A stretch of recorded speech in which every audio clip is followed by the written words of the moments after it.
Magandang araw! Samahan niyo nga ako ngayon sa kaganapan ko ngayong araw na ito. Halina kayo at tayo ay may gagawing kakaibang pagwawalis. Channel! Nga guys, babalik na ako rito sa area ko guys. Kumuha ako ng lagayan ng basura. So ito na nga, ang lawak-lawak ng aming lilinisin. So ayan, yung kumari ko nagsimula na siya dyan. At hindi talaga siya magpapawat mga mare. Wapak, wapak.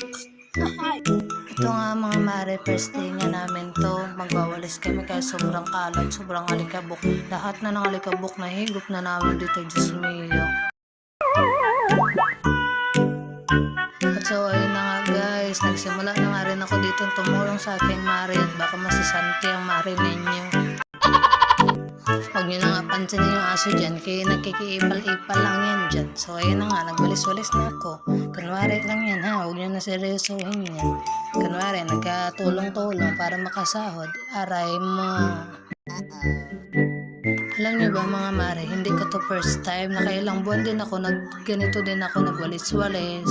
3 months yun, nagwalis-walis kami dyan. So, kada month, kada every 2 months or 3 months, naghahanap sila ng bagong magwawalis. Kasi syempre, nakakapagod din naman kung ikaw na lang permanent yung magwawalis ng buong village. So, nakakapagod at nakakapangit yun mga mare, diba? So, ayan mga mare ha, nakikita nyo, nililinis ko ng mabuti. Ayan, tinatanggal ko pa yung mga bulbul dyan. Hoy, bakit bulbul? Damo lang yan mare, ano ka ba? Sa pagtatrabaho mga mare, kailangan sipag at tiyaga talaga ang puhunan mo dyan.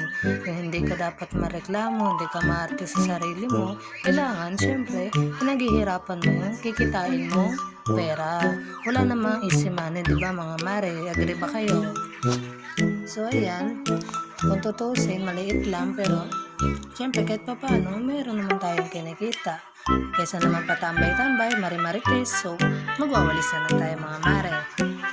Siguro mga mare, nabot kami ng kalahating oras bago namin natapos ang buong court na yan. Diyos ko, kung makikita nyo naman, napakalawak at napakalikabok guys. Kaya kung isipin mo, hindi napakahirap talaga maglinis niyan. Kaya kung isa ka lang, Diyos ko dahil magdasal ka na, hindi mo kakayanin. Napakalawak.